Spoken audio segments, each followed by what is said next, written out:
नमस्कार साथियों, जिलावार कई जिलों से अपडेट निकल के आ रहा है। ऐसे मत का जियो भी आवंटन का एवं अन्य वेतन संबंधी अपडेट इसमें हम लोग शामिल करेंगे। इससे पहले आपसे छोटा सा अनुरोध है, अगर आप हमारे चैनल पर पहली बार कहीं विजिट कर रहे हैं तो वेतन संबंधी अपडेट के लिए चैनल को सब्सक्राइब जरूर कर लीजिएगा और सब्सक्राइब करना यहाँ बिल्कुल फ्री है। राज्य के नियोजित शिक्षक 2,64,000 जिनका एसएसए मद से आवंटन से वेतन भुगतान होता है, उनके लिए सबसे पहला हम अपडेट लेने जा रहे हैं। तो आपको एसएसए मार्च वेतन भुगतान की कड़ी में भोजपुर, समस्तीपुर और पटना का भुगतान हो चुका है।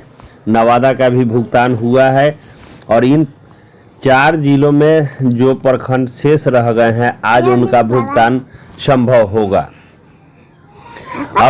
अब हम बात करते हैं कि आज किन किन जिलों में भुगतान संभव है। तो भागलपुर, पश्चिम चंपारण में आज भुगतान संभव है।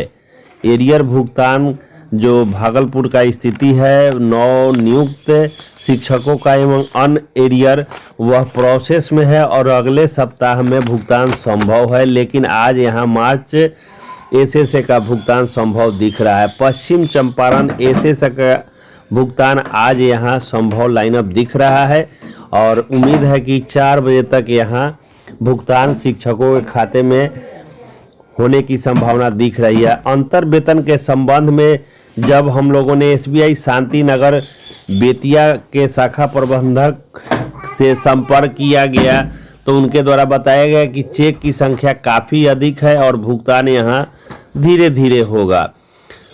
इसके बाद हम आपको सिवान ले चलते हैं। सीधे सिवान से जो अपडेट आ रहा है, कई शिक्षक साथियों के द्वारा यहाँ से जो अपडेट है, यहाँ पर आनंदर, रघुनाथपुर, दरौदा, बरहिया का विवरणी अभी तक प्राप्त हुआ है। विवरणी जो मार्च महीने का है, यहाँ 4 प्रखंडों का अभी तक प्राप्त हुआ है और जिसके कारण मार्च महीने के भुगतान में यहाँ देरी हो रही है। तो अगले सप्ताह में ही भुगतान यहाँ संभव है, क्योंकि आज बैंक खुले हैं। इसके बाद इस सप्ताह में बैंक 2 दिन बंद रहेंगे। इसके बाद इन शेष प्रखंडों का यहाँ जो ही पत्र प्राप्त होगा तो सिवान में भुगतान संभव होगा।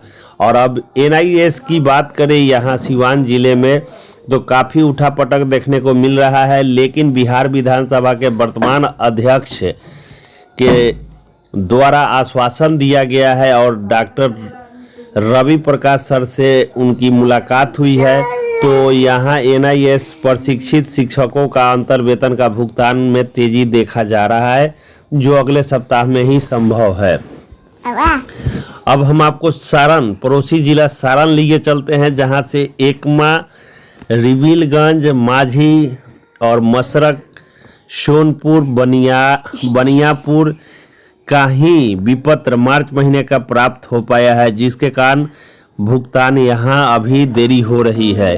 तो हम सभी शिक्षक जो शेष प्रखंडों के हैं उनसे आग्रह करते हैं कि जल्द से जल्द विपत्र आप सारण, छपरा भेजवाइए, जिससे यहाँ भुगतान मार्च महीना एसएसए मद का कराया जा सके। अब हम आपको सीधे लिए चलते हैं कटिहार से जो सूचना आ रही है कि कई प्रखंडों का विपत्र अभी तक उपलब्ध नहीं हुआ है। और जैसे कि यहाँ डीपीओ स्थापना के द्वारा हर महीने की 7 तारीख तक निगेटिव देने का पत्र जारी है, लेकिन अभी तक यहाँ उपलब्ध नहीं हुआ है। तो जैसे ही प्राप्त होगा उनका भुगतान होगा और जिन लोगों का प्राप्त हो चुका है उनका भुगतान अगले मंगलवार से बुधवार तक संभव होगा।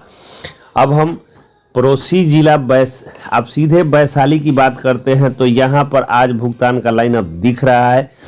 क्योंकि महनार प्रखंड का यहाँ विपत्र बैंक में नहीं भेजा जा रहा है, यहाँ भुगतान महनार का छोड़कर शेष प्रखंडों का आज, चाहे वह वैशाली हो, हाजीपुर हो, गोरौल हो और शेष प्रखंडों का यहाँ भुगतान एसएसए मद का होने की संभावना दिख रही है।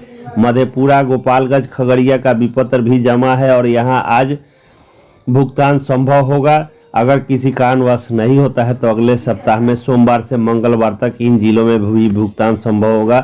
अब सीधे हम आपको लिए चलते हैं लीची के लिए प्रसिद्ध मुजफ्फरपुर जिला, जहां पर 12 प्रखंडों का विपत्र स्थापना कार्यालय को जमा है एसएस मद में और चेक भी फाइनल करके रखा हुआ है। डीपीओ स्थापना कल शहर से बाहर थे, जिसके कारण यहाँ पे भुगतान के लिए साइन नहीं हुआ। तो आज साइन कराते हुए विपत्र बैंक भेज दिया जाएगा, लेकिन भुगतान अगले सप्ताह में सोमवार से लेकर मंगलवार तक ही होने की संभावना बनी हुई है। तो फिलहाल एसएस मद में इतना ही अपडेट निकला है अभी तक। जैसे ही प्राप्त होगा इसकी सूचना उपलब्ध करा दिया जाएगा। जीओबी के लिए आवंटन का इंतजार सभी जिलों में किया जा रहा है। डिमांड के आधार पर राज्य को भेजा गया है और जैसे ही डिमांड प्राप्त होगा राज्य को ऐसे ही 3 महीने का राशि सभी जिले को उपलब्ध करा दिया जाएगा। उसके बाद जीओबी का भुगतान यहाँ संभव सभी जिलों में होगा। और कम बेस जैसे ही अपडेट अन्य रुझान वेतन संबंधी आपको मिलेंगे, उसी समय आपको जानकारी उपलब्ध करा दिया जाएगा। अगर आप हमारे चैनल पर पहली बार कहीं विजिट करें तो वेतन संबंधी अपडेट के लिए चैनल को सब्सक्राइब करना नहीं भूलिएगा। धन्यवाद।